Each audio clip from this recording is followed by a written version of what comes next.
This school year, bring class discussions at home with V-Smart School's webinar feature, where you can conduct classes with your students in real time. Setting up a V-Smart webinar is simple.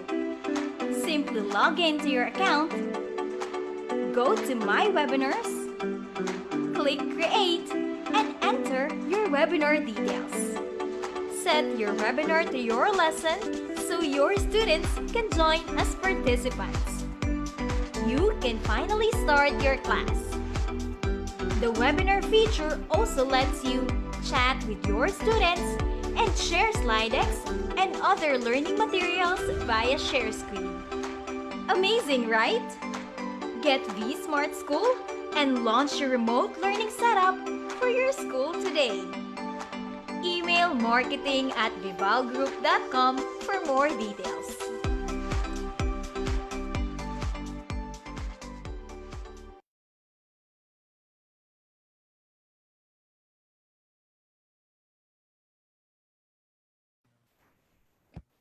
Good morning, Kavibal, and welcome to our Facebook Live learning session. For today's discussion, our topic would be on peripatetic leadership and leadership challenges in the time of pandemic. Before we begin, take note of the following reminders. Make sure you are registered to the webinar to have your e-certificate of participation. Visit certificate.vibalgroup.com to generate your proof of attendance. Place your questions on the comment box allotted during the session, and they will be addressed by our speaker later on. Share the video using hashtag LearnAsOnePH as our official hashtag to our Vibal webinars. Experience learning, Kavibal. And now, to proceed with our session this morning, it is my pleasure to introduce to you our distinguished speaker. He is a passionate researcher and prolific literature, an award-winning book author, and an unconventional academic in various capacities as a professor, researcher, director, and academic vice president. He is a Hubert H. Humphrey Fellow in the United States, where he did his postdoctorate research at the Maxwell School of Citizenship in Syracuse University, New York. He authored and co-authored several books on leadership and citizenship entitled Kakistocracy and Peripatetic, about corruption and anti-corruption entitled Ahem, Aha, and Fixing Society, about research techniques entitled Literati and Practical Qualitative Research, and biographical research entitled One Man's Vision and Lord Anthony. His book Fixing Society was awarded the Outstanding Book Award in 2008 by the National Academy of Science and Technology. He also received the World Distinguished Book Author, Outstanding World Researcher, and Outstanding World Research Advocate Awards in 2013 from the International Association of Multidisciplinary Research. In 2015, he was awarded the Best Asian Book for Teaching Research by the Asian Society of Teachers of Research. His latest book, Peripatetic Practical Lessons on Leadership, is an ardent authorial endeavor of life depiction and social commentary. Ladies and gentlemen, it is my pleasure to introduce to you our speaker for this morning, Dr. Ronnie V. Amorado.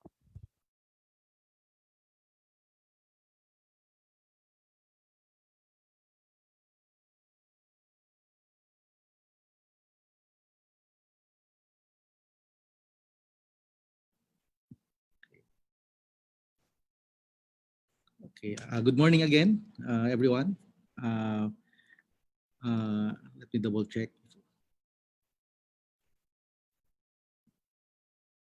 Okay, I'm good. Yes, I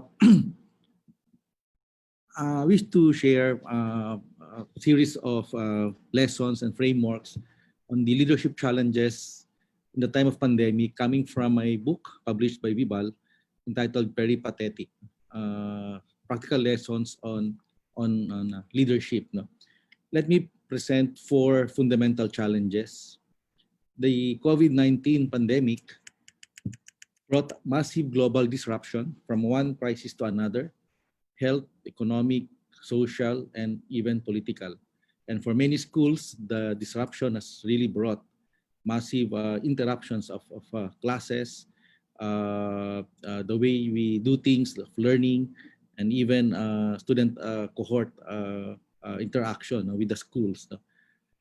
Second, leadership efficacy is challenged, no? And leaders in all sectors around the world are disoriented and imperiled. No? The question now is what leadership styles are appropriate for a perilous pandemic, and what do leaders need to prepare if another pandemic comes out. These are the four fundamental challenges that I'd like to address, no, and share to all our audience. I'd like to quote from Catherine Ford, a journalist, who said that pandemics bring out the best and worst in people. If you believe that people are inherently nice and honest, a pandemic is a great way to prove the thesis. On the other hand, it also brings out the scum, those who would profiteer from the pain of others. And as per Thomas Paine, these are the times that try men's soul. For consolation, our leadership mettle is both tested and strengthened in emergency situations. And this is the first lesson in my book, Peripatetic. Good leaders grow in adversity. Good leaders grow in adversity. Uh, this is my book, published by Vibal, and peripatetic means to walk the talk. It comes from peripatoi, the ancient Greek concept of path walk. No? The modern translation really is a covered path walk, no? But before it used to be called the peripatoi. It is derived from Aristotle's ancient tradition of talking or teaching philosophy while walking with his students in the peripatoi. There are 3 chapters in the book. Chapter 1 is advanced theory and practice. Okay, and then chapter 2 discusses about different perspectives in managing people, ideas, perceptions, time, power, change, dissent, feedback, the risk, dilemma, setback, scarcity, conflict, crisis, negotiations, organizations, and culture. Eventually, it is all about managing culture. For this topic, I'd like to share to you 2 specific frameworks or perspectives in managing risk and managing crisis because of the COVID pandemic. Chapter 3 is the crux of the book. It offers special problems on ethics and leadership integrity, especially the unexplored areas of ethical dilemmas. No? But at the end of the chapter 3, which focuses on the euthenics, no? I'll show some slides later on, including practical ethics and the concept and problems of virtuosity, the types of trust and integrity, citizenship, and Athenian oath. Many people are asking, leadership books are replete already. So what is new with peripatetic? Okay, there are 3 key themes in the book. The first and the third themes are very important because the book demystifies the leader as a person. There is no such thing as good or bad leader per se. A leader can be both good and bad at any point in time, depending on his or her leadership actions. Thus, it highlights on good and bad leadership traits. It's 10 o'clock. That are common to all leaders. A leader possesses both good and bad traits. The key, therefore, is cultivation. It is good leadership traits that shape a leader to become good, and it is bad leadership traits that form a leader to become bad. And it all depends on exposure, experience, education, and cultivation. The book offers 100 plus practical lessons and about more than 30 frameworks to steer the course. So for those who are interested, you can contact Vibal for a copy of this book. Our leadership predicaments today are ethical, cultural, organizational, political, economic, and more importantly, spiritual in nature.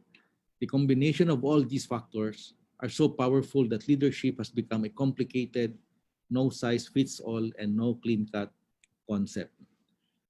The crux of the book, as I mentioned previously, focuses on eucracy, or the rule of what is good, and the rule of the common good. And there are 7 elements of this rule of being good. It discusses about euthenics, practical ethics, virtuosity, trust, integrity, citizenship, and Athenian oath. Just an overview without going into much details. For example, the euthenics, especially with pandemics now, there are two important elements of eugenics. The eudemics, which calls for improving external conditions, and eugenics, so improving genes or inheritable factors. The focus in eudemics is really the external environment. How do we make people good by improving our external environments? No? This is the reason. It's a very good example here. Is our how we manage the pandemic, the health safety protocols, for example. It's very important that following the protocols are actually a function of eudemics, no, in improving our external conditions. Without such, without eudemics, okay, it will be detrimental to our health, no, and would be tragic for our survival, and so on and so forth for all the other elements, of course. At this point, I'd like to pause and ask our from the audience, and maybe with the assistance of Michelle, CM, and Kia, I'd like to ask, for you, what is your opinion? What do you think are the traits of a leader or of a manager or of an administrator? If you go to the literature, the definitions will tell us that they overlap. No, almost all of their functions and roles they overlap. But in my book, I'd like to distill, no, and filter. No, there has to be a distinction, distinguishing one from the other. So at this point, I'd like to just survey, no, informal survey of our audience. No, you may answer, I think, through the Zoom or through the FB. And then maybe Michelle, CM, Kia can help me in terms of their through the chat, no, through the comments. No.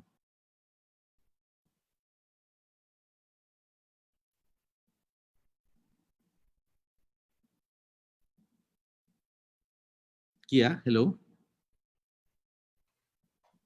Yes, Doc, good morning po. We have here comments from some of our viewers po. Yeah. We have here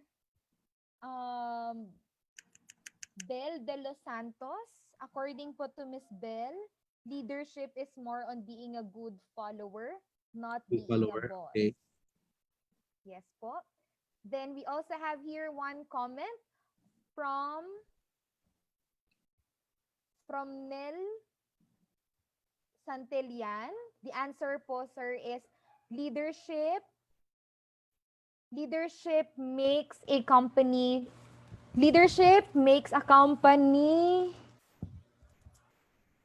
go forward. Ayan po. We also have here from Virgen Sahibol de la Torre. For me, the traits of a manager should be selfless, honest, and definitely that peripatetic type. This may be a very idealistic, but this should be the basic character of a leader. Yun po, Mhm. sir.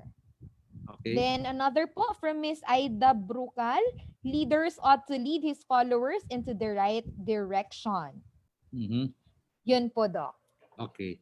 Sige. Very good responses. No, let me proceed, no, and try to situate how those answers, no, resonate with the various traits of a leader, of a manager, or of an administrator. Actually, all of the responses are correct because they really overlap, no, in terms of the roles and functions. But there has to be distinctions, no, distinguishing one from the other. Let me go back to the evolution of leadership schools of thought, no, in the history of the concept and practice. No. It all started with the trait theories or the so-called traitists or nature or inborn. No? Ito yung mga arguments of a leader is born. So pinanganak kang leader, strong leader, then you must be a leader, no? To lead. No? You are born to lead. So ito yung mga trait theories. No? But over time, maraming mga tanong, maraming mga counter arguments na leaders are also made by their environment. Kaya nabuo din yung mga environmental theories. No? Ito yung nurture. No? Nauso yung nature versus nurture. So if the trait theories argue that leaders are born, Environmental theories also argue that leaders are made. So is one wrong, what the other is correct? Actually, both of them are correct. No? Both of them are correct. No? Actually, they're very powerful that such other models, succeeding models, they shape actually no, the other models. No? For the psychodynamics models, it's not the DNA or the environment. No? It's really the drives, the motives, or the wants. No? The so-called psychodynamic models. No? Leaders are driven. Leaders are motivated by their desires and wants. No? Not necessarily by their environment or by their how they were born. No? Transactionalism models, um, leaders operate on rewards and punishment. If you are with me, you'll benefit. If you're not with me, you will be penalized. No? So ito yung Hello mga... po, Doc. Hello, yes, yes. Yes po, good morning po, Doc. Doc, magpa-share lang po ako ng slides po. Yeah, please, please. Up. Hindi pa ba Here's- nakashare? Hindi pa po siya nakita. Thank you po. Nakashare na kanina pa. Okay. Na ano siya. Okay. Sorry. Opo. Thank you po. Okay. So, kanina ba hindi na-share kanina? Hindi po nakita, Doc. Ayan po, kita na po namin, Doc. Pa-present na lang po. Thank you po. Okay. Okay. So let me proceed. No, sorry for the technical ano. Then after the transactionalism models, so we also have transformative models. These models argue for inspiration and energy. If you will look at the books on leadership no, sa mga bookstores, sa mga ano, all of them are all about inspiration. No? Ito yung mga likes of Stephen Covey, John Maxwell, Malcolm. So these are all the transformative models no? To inspire and to energize. And the other models are more of the preferences and the contingencies and even situational. But all of these models, they derive their theoretical and conceptual basis from the trait theories and the environmental theories. So ang pinaka-dominant pa rin talaga yung dalawa, trait and environmental theories. So hindi na dapat pinag-aawayan ngayon if leaders are born or leaders are made because both of them are correct. Both of them are correct. Let me just share this. No? A manager may not be a leader. No? I think we asked a while ago the traits of a leader, a manager, and an administrator. No? But let me post this. Not all leaders are good managers and vice versa. So who is the manager and who is the leader? No? When we speak of a manager, it's really more of a formal and institutionalized no? A position by authority. Ibig sabihin, naging manager ka dahil nasa position ka. Okay? A leader is not necessarily being in a position. No? Could be an informal leader. No? And the source of power is different. No? If the source of influence and power of a manager is the positional authority, the source and of power of a leader is charisma and influence. No? And later on, I'll show to you some common sources of charisma. A manager has explicit functions, while a leader does not necessarily have explicit functions. Okay? And the concern of a manager is more of goal achievement and task for performance. The emphasis of a manager is on efficiency, doing the things right, while the emphasis of a leader is to doing the right things. So when speak of an effective manager who should be a good leader, and a good leader who should be an effective manager, it actually means doing the right things right. So it is an ideal situation that a good leader is also a good manager and vice versa. This one is very important for the pandemic. Mechanistic and organic leadership, especially now because the need is really towards organic. Mechanistic is common to big organizations, and the focus is really more of division of labor or specialized tasks. No? And there is clear hierarchy of authority. So kung sino ang nasa posisyon, kung sino ang boss, siya ang susunod. Sa organic naman, persons with specialized knowledge go where they are needed. And the authority is vested in the person who can deal with the problem, whoever he is. So during this pandemic time, of course, we yield to the health experts, no? And that is being organic. And that they are not necessarily in positions of authority. So expertise decides, no, on who should manage or lead, no, during in the organic model. For example, kung sa bahay, ang problema mo ay tubig, you will go to the plumber. You will not go to an electrician, for example. So organic is not conscious of whoever is the position of authority as compared to mechanistic. Okay. And this one is a good leader or a good boss is not bossy also. No? So we all know this. We all know what makes a good boss or a bossy boss. No? And we need to distinguish, no, who is bossy among the leaders, managers, and administrators. Okay, so I'll not go into the detail, but it's very important here because peripatetic leadership should not be bossy. No? Should be more of the organic and could be a boss, could be a manager, could be a leader, could be in a position of authority, but it's not bossy. Here is the first framework in peripatetic, so-called leadership triangle.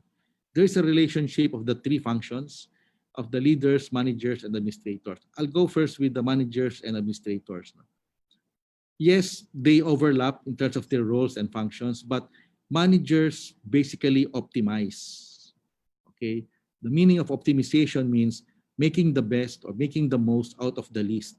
More output than input. That's efficiency. So that's optimization. On the other hand, administrators execute. They implement whatever is given, whatever is approved, whatever is yes, authorized or approved to be implemented. Administrators, they really execute. No? Magaling mag-execute ang mga na-assign ng mga administrador. No? So who are the administrators? So, di ba, meron tayong tinatawag na mga building administrators, for example, who implement the building codes, no? The parking, the proper movement of people in the building, the electrical requirements, okay? Safety protocols, okay? The integrity of the building. So, yun ang function ng building administrator. So, they execute what is in the instruction, in the law, in the program. Okay, we also have local government administrators, city administrators, provincial administrators. Even in national government agencies, we have administrative officers. So, these are the different models of administrators. And all of them, generically, they execute. So, anong pinagkaiba ng execute and optimize? Okay, see, managers, when they optimize, they want to save, of course, even if there's money already. Si administrators naman, may pera na ako, upusin ko, gagastusin ko, na-approve na to eh. Bakit pa ako magsasave? Okay? Now, bear in mind that both managers and administrators, they get their authority from their position, meaning formal position in the context of formal organizations. Without the formal organizations, they cease to become managers and administrators. Okay, so their source of power is really their position. That's positional authority. Now, on the other hand, and on top of the triangle are the leaders. Leaders may not be good managers, may also not be good administrators, but leaders basically influence and inspire. Okay, the ideal situation is that managers are good administrators and also good leaders. They have leadership skills and administrative skills. Same with administrators. They also need to be good managers. They should be efficient, no, hindi wasteful, and should also be influential to command, to have clout. But in my book, Peripatetic lesson number 3, it's very important to recognize that the tone at the top influences the mood of the organization. No matter what the people on the middle or the ground, no matter what they want to do, if the leaders on top, management on top does not support, wala din tayo magagawa. No? So those on top, the tone at the top, no, really influences the mood of the organization. The challenge really is not so much on the quest for leaders, but on the search for leadership in each and every one. When there are no more leaders to follow, we must become one, according to Keda in the movie Alpha. So who is more powerful? Okay, if you look at the sources of power or sources of influence of the different functions, no? So you have the managers and the administrators getting their power from formal authority, or also so-called as legitimate power. They have to have expertise also, and some positional power. No? While leaders may also have all of them, but they have special source known as charisma, or peripatetic lesson number 54, power perpetuates. So, according to John Maxwell, the law of influence, no, is the true measure of leadership. No, nothing more and nothing less. If you look at the influence system of a leader, there are four types. Okay, emulation being the lowest. Emulation, basically, if you want you want to your people to do, uh, you have to do it first, no? And you become a role model. So gusto mong pumasok ng ang mga tao ng mas maaga sa opisina, then sundin mo rin. If you want your people to wear mask, you have to wear the mask also. So emulation, no? You say nothing. No? But in the suggestion part, you can already articulate one or two, no, statements. No? For example, if you want people to wear masks, in emulation you wear the mask, but you can also tell the people the importance of wearing masks, no? And the problem if they don't wear the mask. No? Persuasion really is the appeal to conviction. No? You now convince people. You just don't say it's important to wear the mask, and it's not good if you will not wear the mask. It's not enough. When you persuade, you go down, no, to data, to analysis. You go down to even showing, convincing people what will happen to them if they will not wear the mask and they will get the virus. The three types of influence are the very, very important for good leaders, no? And the combination of them: emulation, suggestion, and persuasion. Coercion is the last resort. No, you coerce by punishment or by penalty, and coercion can only be used if you are in a position of authority. Kung wala ka sa position, you cannot coerce. Okay? Normally, if you use coercion as a matter of style, it's a form of bad leadership. If you use coercion as a matter of strategy, it could be a form of good leadership. Good leaders also make use of coercion as a matter of strategy only. So that's the influence system. Now, influence influence is effective if you have basis of power. And there are four types of power derived, no, in the exercise of leadership. No? And the lowest form of power is the so-called legitimate or position power. Okay, this is the type of power that you get or you derive from your position. If you aren't in a position, then you don't have this kind of power. And this is very important, actually. The higher level of power is the so-called political power. This is a power derived from your friend, from your networks, okay, friends of friends. No? Our politicians have mastered this kind of power. No? Expert power is based on your expertise or discipline or specialization or profession.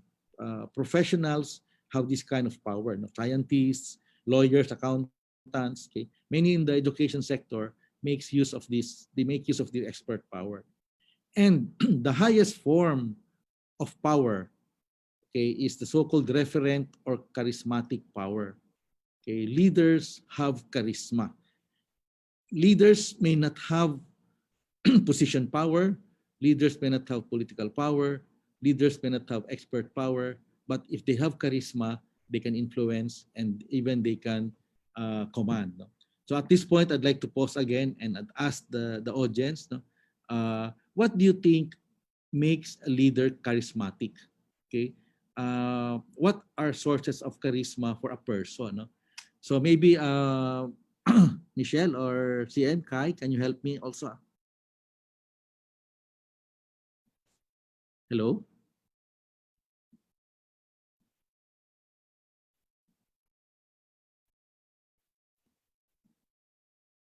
Michelle. Yes po, Doc. Yeah.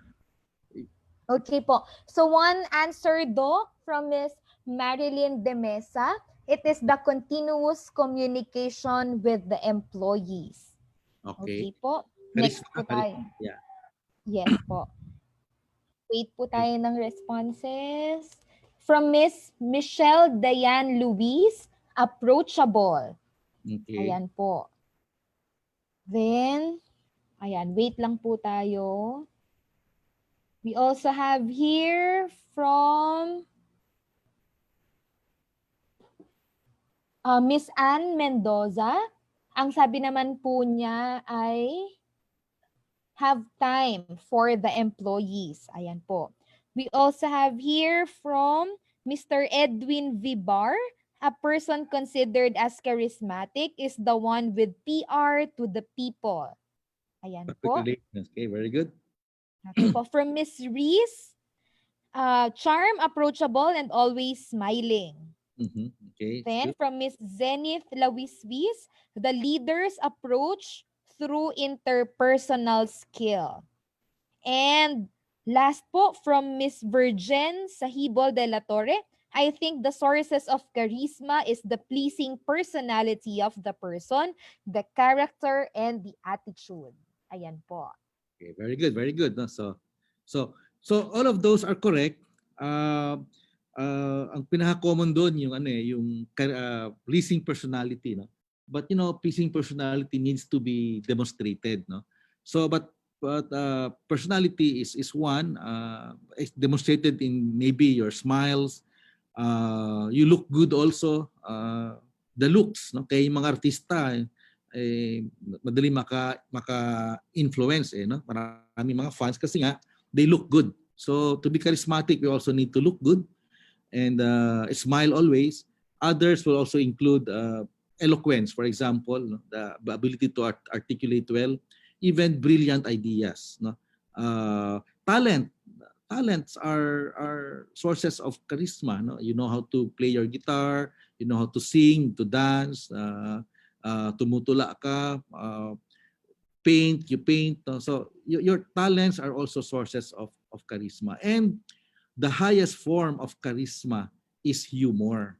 Okay, humor. No? Many people are gifted to be humorous, to be witty. Some are challenged. No? The question now is, can you learn humor? I don't know, maybe. But it's good to be with people who are humorous kasi para mahawa ka rin. No? And maybe smiling is part of that, no? So that we can become humorous. No? So those are the sources of charisma or charismatic power or referent power for leaders. No? If you have all of these traits, okay, you're humorous somehow, you know how to laugh, you know to smile, you have PR, and you have one or two or three talents, okay, you are able to articulate, you're eloquent, and you have brilliant ideas. Imagine if you combine all of this, and you can really command and influence people. Some may not have, and therefore you can be complemented. No? You complement with others who also have of those traits. No? So that's very important for leadership traits, for leadership traits to command and to influence. Okay, let me proceed. No? So, who has the authority, responsibility, and accountability? No? Again, the functions of leadership and management and administrators, they need to deal with this. No? All of us are given responsibilities. Responsibility means to be able to respond. No? The ability to respond, the ability to take action, to take initiative. And accountability is basically answerability. No? We are being made accountable or answerable to the responsibilities given to us. Now, it is lesson number 7. No? Very important for leadership. Authority without accountability is also dangerous.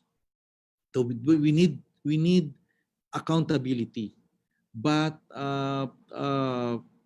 accountability without authority or responsibility without authority, it only means impotence. You cannot be held responsible or held accountable if you lack sufficient authority. So we need sufficient authority. Authority means the command, to be able to command.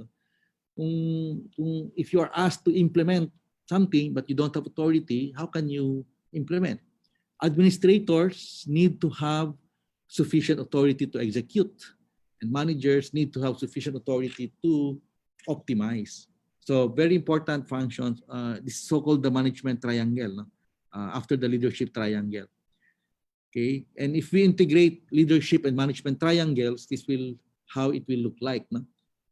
And a very important lesson here, any administrator or manager is better off if he or she has leadership skills, no? Or even managerial skills. No? If you look at another triangle, the administrative triangle, we speak of implementation, monitoring, and evaluation. Okay, so of course we execute, we implement, okay, but we evaluate. To sa gitna niya, meron ka pang monitoring because while the two are always interchanged, they are actually different. No? Evaluation is actually gauging the impact, the effectiveness. Sa dulo na yan. But monitoring is really more of checking if the actual implementation is aligned with the plans or the targets. And if the implementation departs from the target or from the plan, then the monitoring function can interfere or intervene. Monitoring ensures that actual implementation is near the plans or the targets. Then you evaluate. So this is the administrative triangle. So if you will notice, in the peripatetic, there are three triangles: the leadership triangles, the administrative, the managerial triangle, and the administrative triangle. No? Employing three sets of functions in each of the triangles. I'm borrowing from John Maxwell's 360 degrees leadership. No? John Maxwell advocated that many of us are so trained in leading down only, maybe because of our trainings in supervisory management or supervisory trainings, no? Kaya magaling tayo mag-lead down. We lead down when we manage our subordinates. But we also lead across or lead the left or lead right. Okay, our co-equals, no? We have to win them also because they can be our champions, no? But we fail miserably in leading up or leading our boss, our managers, our administrators, no? Madalas dito tayo mahina as per John Maxwell, no? So for 360 degrees leadership, the concept is really to lead down, lead left and right, and to lead up.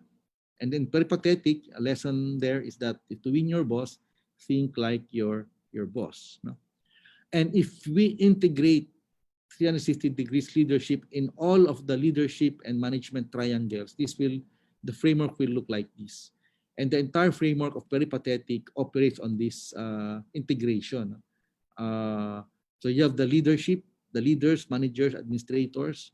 You have the function of the authority, responsibility, and accountability, and the function of leading down, leading left and right, and leading up.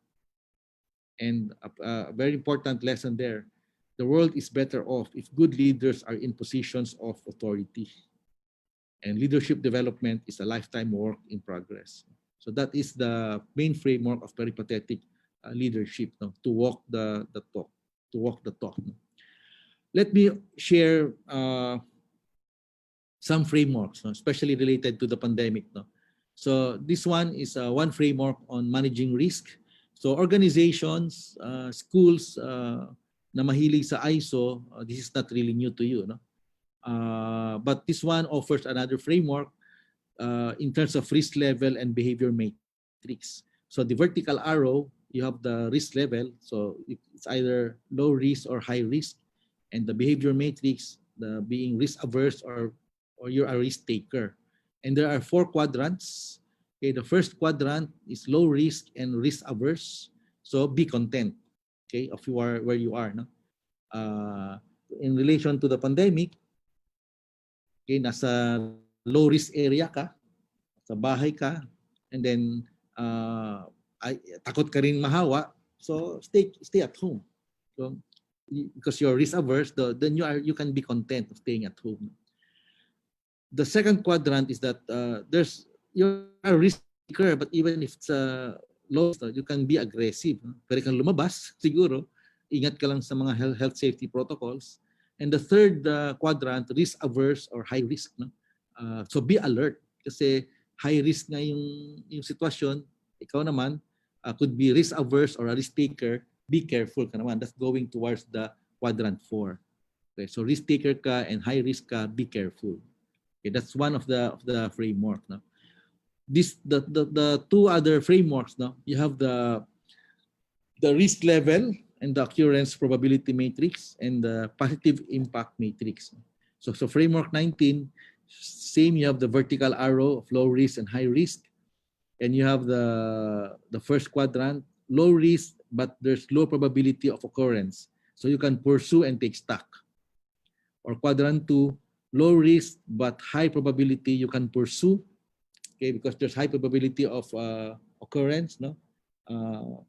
And then the quadrant 3, high risk siya and there's low probability of occurrence. So if you want to pursue, be prepared, or don't pursue at all. Anyway, there's low probability of occurrence, okay, of the risk.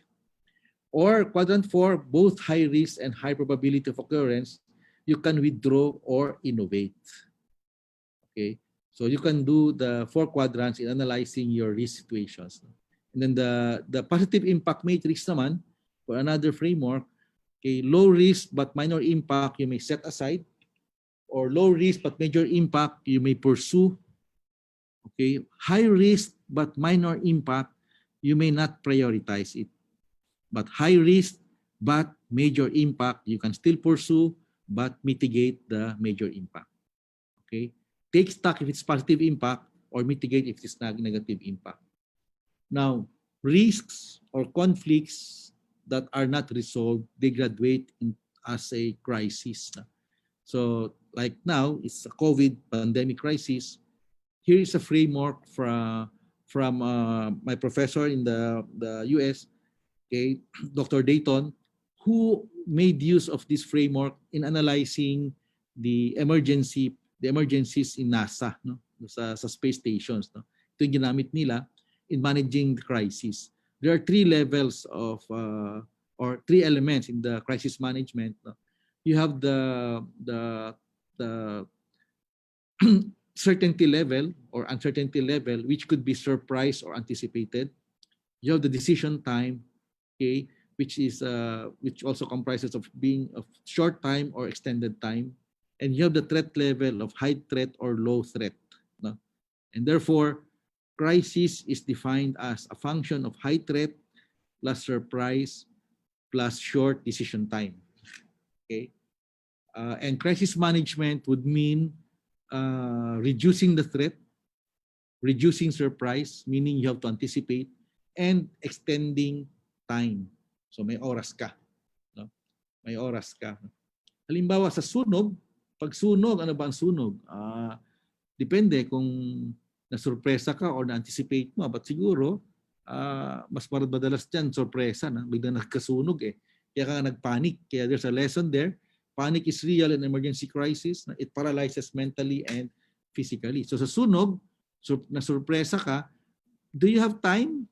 No, you don't have time. Short time ka lang. No? Kaya nagmamadali ka. Threat level, of course, very high. Pwede ka mamatay. No? Kaya ang sunog is always crisis yan, immediate. No? Kaya nagtataka ka, bakit sa sunog, yung tao nakakarga niya ang refrigerator. Pagkatapos ng sunog, hindi mo na maibalik ang refrigerator. So you have to anticipate to reduce uncertainty. Okay, you have to reduce threat and you have to extend time. Now, how do you do that? No? If in the risk management, you have several quadrants there, in crisis management, you also have 4 quadrants. Okay, the key here is that in crisis management, you need to reduce threat, you need to reduce surprise, and you need to extend decision time. So, if you look at the 4 quadrants, you have either extended or short time, but an anticipated and surprise. No, kung short time but you anticipate, okay, reflex action ang ating strategies dyan, or follow the plan. Now, if you don't have the plan, then that's the problem. So kaya pag nagkasunog ka, anong gagawin mo? Saan ka tatakbo? Or anong gagawin mo? So you have to follow the plan. No? Kasi in kaso lang, no? That's why you have to anticipate. Ngayon, short time ka, pero na-surprise, but and surprise yan, then do rapid reaction. Resolve quickly. Hopefully, the way we resolve quickly, tama. No? Kaya, resolve quickly pag nakasunog, di mo alam, nabigla ka, wala kang plano, how do you resolve quickly? Yung marami sa atin na nagiging bato, no? Nagkaka-mental block, hindi makagalaw. Then that will be tragic. No? So how do you resolve quickly? Rapid reaction yan. Now, our prayer is that we have extended time. Now, if you have time, enough time, and it's anticipated already, then we can still have the benefit of deliberation. Let's engage others. Let's plan. No? Let's put up our protocols. No? So, okay. And then, or you're surprised. No? You have no time. Reflection, or be innovative. Be innovative. Now, we are in the pandemic situation. It's a crisis. Where are we in the fourth quadrant? No? Maybe at this point, I'd like to ask our audience.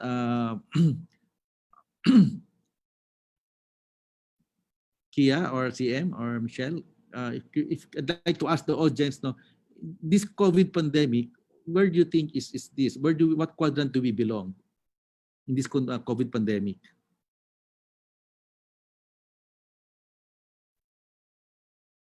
Kia, CM, Michelle, among the audience, where do you think Yes po. in the COVID pandemic now? In the four quadrants.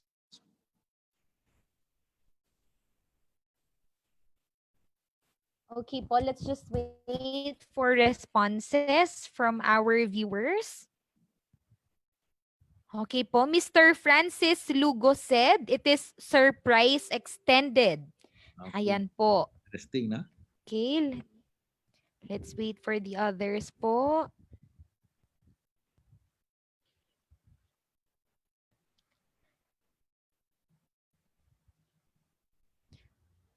Some of our viewers po said it is rapid reaction, short time surprise.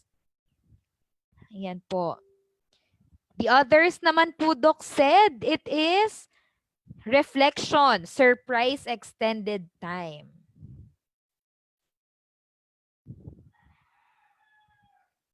Yun po, sir.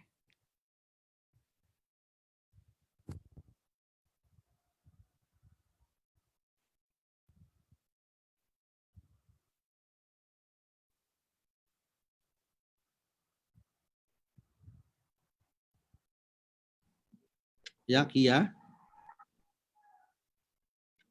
CM?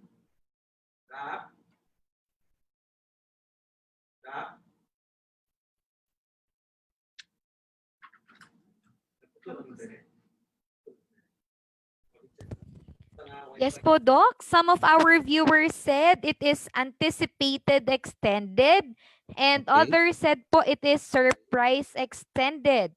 Miss Abby Okay. Sandoval said it is reflection. We are surprised beyond extended time. Ayun po, Doc. Okay. So, okay, let me continue. No? So, the time element here is really referring to the enough time to decide. No? Enough time to decide. No? Maybe kasi na-surprise tayo, well, tama yung sagot, na-surprise tayo lahat. Okay, bigla tayong sa mga eskwelahan nung Marso, 2 linggo lang tayo pinaghanda na ano So in that sense, I think we don't have time. No? We don't have time in that sense. No, I think we needed to do either reflex action or rapid reaction. Okay, yung mga eskwelahan na nakahanda, naka-anticipate, halimbawa, sa online classes nila, gumagamit na sila ng LMS or any other platforms, nakahanda sila. So in that sense, they were able to anticipate, they made use of their existing plans. So that's reflex action. So mga eskwelahan na hindi nakahanda, walang connection, walang LMS, walang mga iba't ibang mga platforms, late, no? So talaga short time 'yon.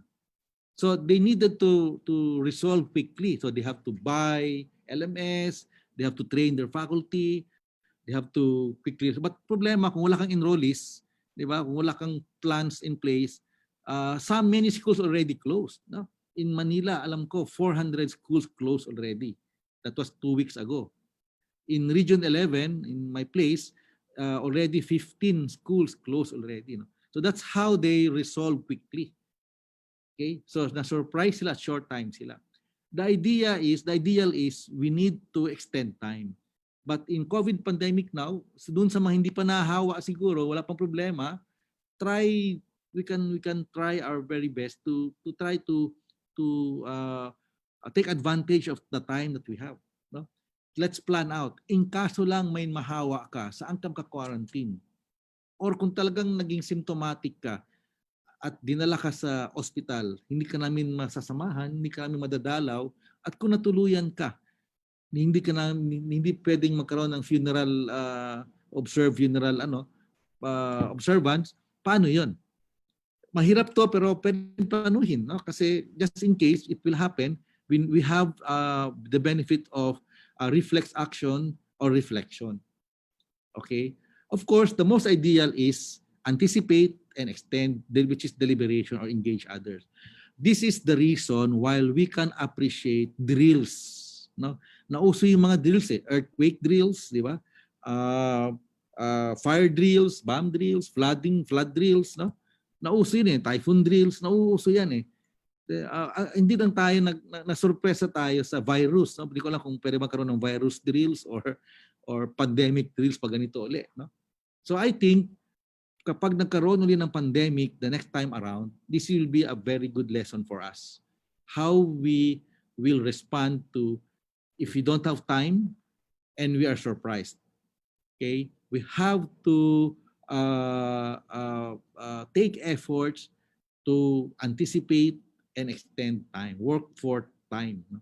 So that time will be in our side, no? Para makapag-isip tayo at makapagplano tayo. Okay, now, in the pandemic, our problem now is this, no? The pandemic crisis shall end only if we develop the herd immunity. And the immunity comes in two forms. If we discover the vaccine, okay, which is also known as the unnatural immunity, or the convalescent plasma, which is the natural immunity. So itong dalawang to ng immunity, ang kailangan natin, o isa sa kanila man lang, para matapos na itong ating pandemya. No? If we develop one of these things. No? Herd immunity became popular in the medical field in the 1930s, no? When a group of scientists led by Dr. Hedrich introduced the concept. No? Dr. Hedrich was documenting cases of the measles outbreaks in the US, and he observed that as many children recovered and became immune, meaning cannot be infected anymore, the spread of the measles virus also drastically reduced. The phenomenon of getting immune in larger populations resulted in the popular theory of the herd immunity. For now, hindi pa na-discover ang herd immunity. Senator Zubiri attempted twice. No? Nung unang na-infect siya, nag-donate siya ng plasma para ma-experimentuhan kung kasi tapos na siya, gumaling siya, baka yung meron siya na-develop na herd immunity na. Pero last week lang, nabalita naman, meron na naman siyang na-infect uli siya. So pwede palang ma-infect uli yung na-infected na. No? But the news said, baka daw ito yung mga old cells ng dati niyang virus, no? na pick up lang uli. But as of now, hindi pa nadidiscover yung herd immunity. No? In herd immunity, the vaccinated protect the unvaccinated. Okay? We possess the capacity to develop immunity by being infected but overcome through antibodies or no so-called natural immunity or by vaccination, a natural immunity. As a theory, herd immunity is supposed to provide some form of indirect and preventive protection from infections. Herd immunity acts like the umbrella that provides cover from getting wet in the rain.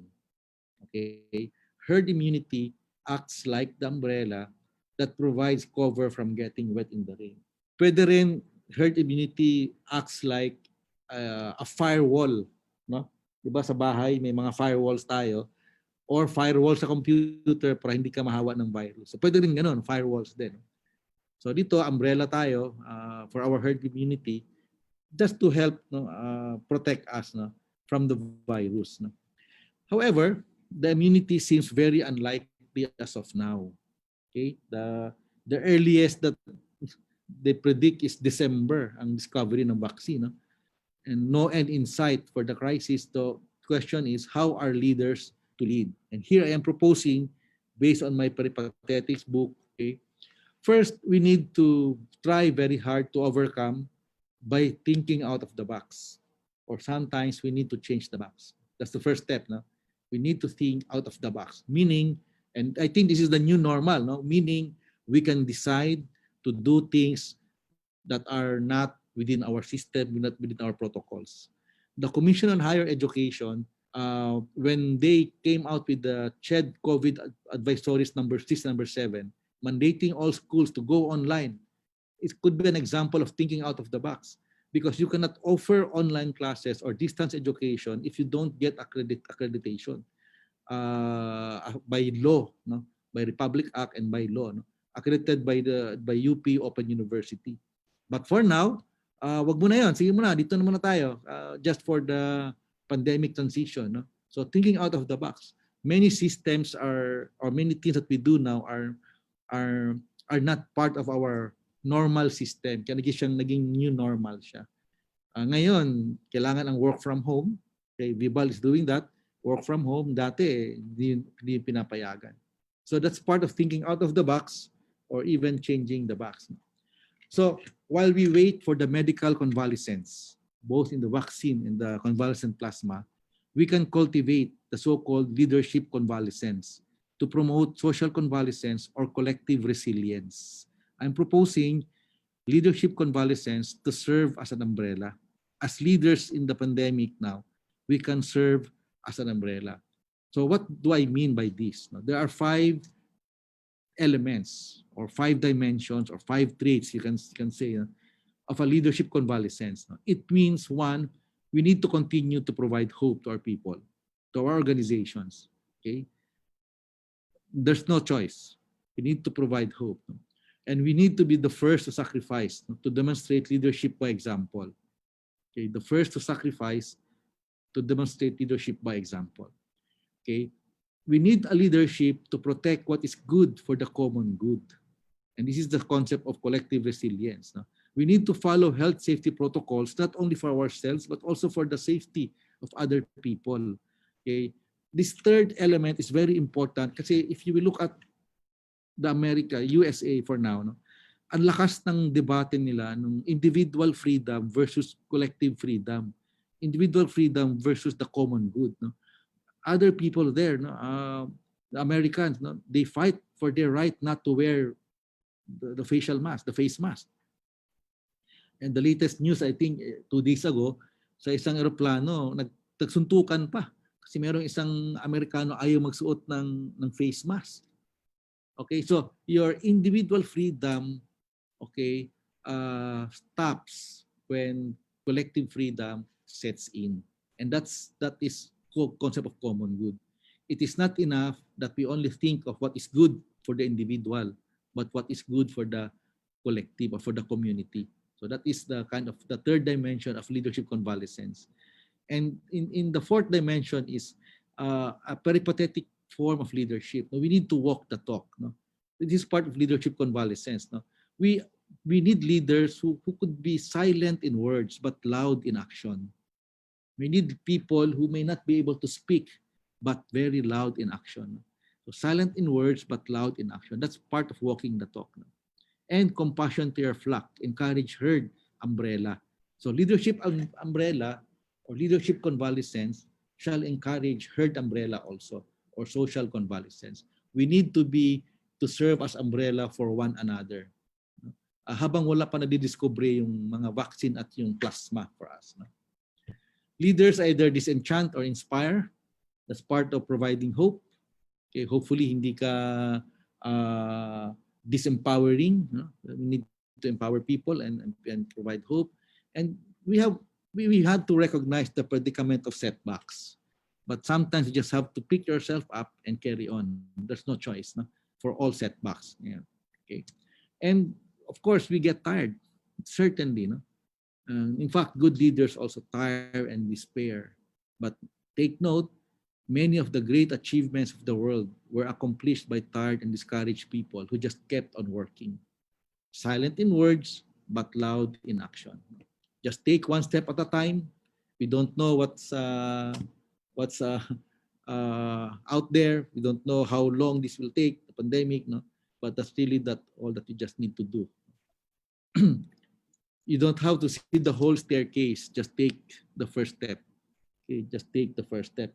Magsasara ba o hindi? Tatanggal ba ako o hindi? We don't know. May vaccine ba o wala? We don't know. Mag-enroll ba ako o hindi? We don't know. No? But just take the first step. No? We don't have to see the whole staircase. No? Fortitude is the key. We just need to be strong at this time for one another. We just need to be strong for our families. Okay, fortitude. No? And for peripatetic leadership, we are required to purify our principles and navigate our positions. Otherwise, no, we'll be doing a lot of things that we hardly believe in. Mahirap yun, no? We are just doing many things that we really hardly believe in. So, mahirap yun, no? Mahirap yun. So, good leaders, to influence and to inspire, they capitalize on respect. And there are laws of respect. No? If I borrow John C. Maxwell, in his 21 irrefutable laws of leadership, no, people naturally follow leaders stronger than themselves, no, because respect is not imposed. Okay, take note, the law of respect dictates that respect cannot be imposed. Respect is earned. Respect is earned. Okay, good leaders will not tell us, respect me because I'm your boss. Okay, that's being bossy. No? So the law of respect, that is the first law of respect. It is not imposed, it is earned. There is the second law of respect. To gain deep respect, okay, the second law of respect dictates to praise in public and reprimand in private.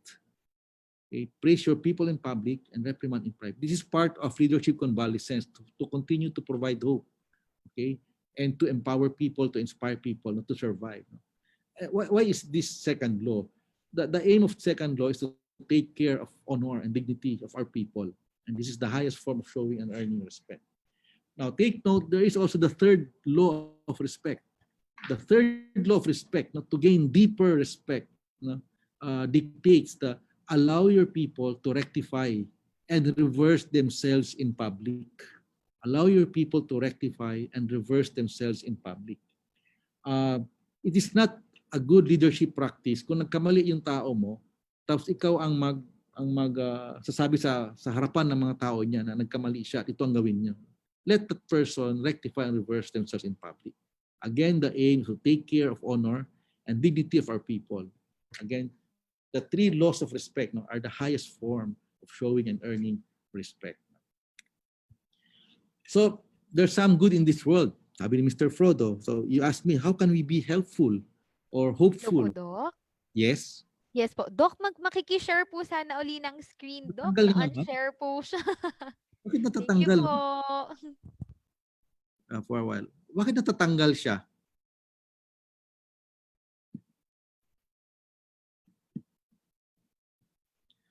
So you mean hindi nakita yung kanina Ayan. sa umbrella? Hindi po nakita yung umbrella kanina, Doc. Let me go back to the umbrella, please. No? I think Sige po. Go po. Sure po, Doc. what's wrong with the connection. No? Napuputol yung sharing. No? So dito hindi nakita to? Hindi po, Doc. Ayan, dyan na lang po mag-start. I'll just start here. No? Thank you po. So, patapos na sana ako kanina. No? Again, if I may go back, the pandemic crisis shall end only if we develop these two, no? The vaccine and the convalescent plasma. Anyway, na-explain ko rin naman kanina. But for now, we don't have yet the vaccine. Okay?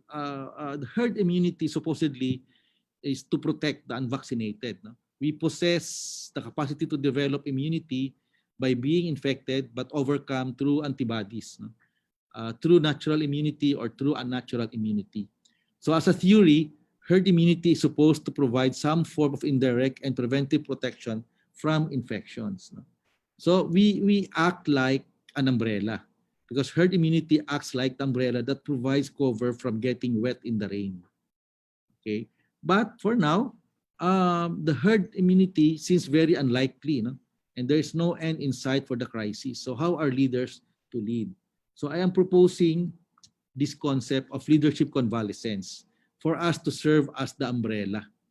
So while waiting for the medical convalescence, we can cultivate leadership convalescence to promote social convalescence or collective resilience. Okay, what do we mean? What do I mean by leadership convalescence? Okay, leadership convalescence has 5 dimensions. One, to continue to provide hope for our people, for our organizations, for our communities. No? And we have to be the first to sacrifice to demonstrate leadership by example. And leadership to protect what is good for the common good and the concept of collective resilience. So as I mentioned, as I gave an example, in the US, some Americans, okay, they insist on individual freedom as against collective freedom.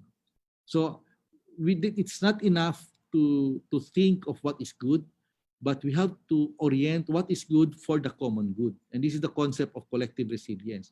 We need to follow health safety protocols, not only for ourselves, but also for the safety of other people. And of course, the fourth dimension, peripatetic leadership, we need to walk the talk. Many of us are silent in words, but loud in action. Okay? Silent in words, but loud in action.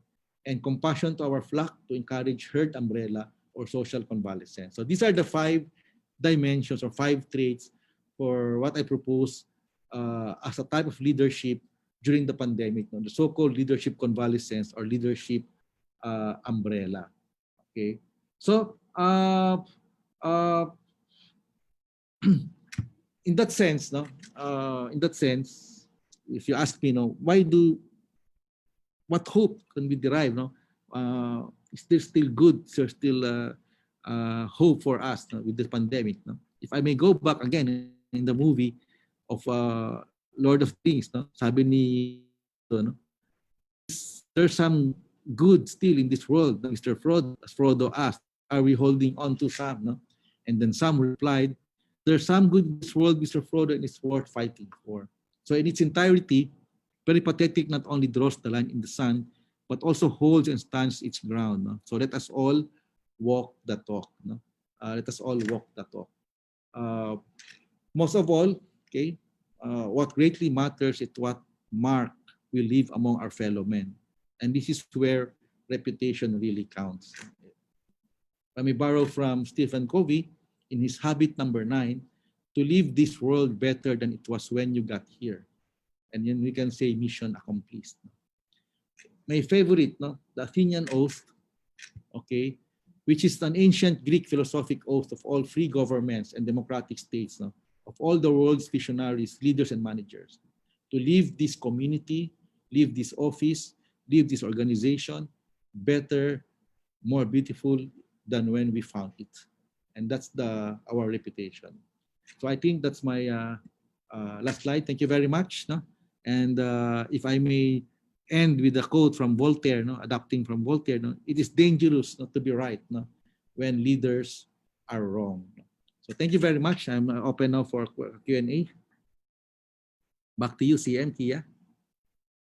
Thank you so much, Doc Ronnie, for this very comprehensive session that we had. So let's now proceed with our Q&A. Ayan po, Doc. So first question came from Miss Samantha Enriquez. Sir, what if the new leader or admin assigned in school is very young and the teachers under her are more experienced and has been working in school for more than her age? How can that leader gain the trust of her people? Okay, very good question. And that is common to many schools, by the way, no? Kasi madalas yung mga may edad na ayaw tumanggap ng posisyon so nabibigay sa mga mas bata, no? So my advice would be for the younger, there's one chapter in the book, no, that discusses about dealing with the senior people, okay, or the retired or the those who are older, no, or the elderly, no. first and foremost, don't be bossy.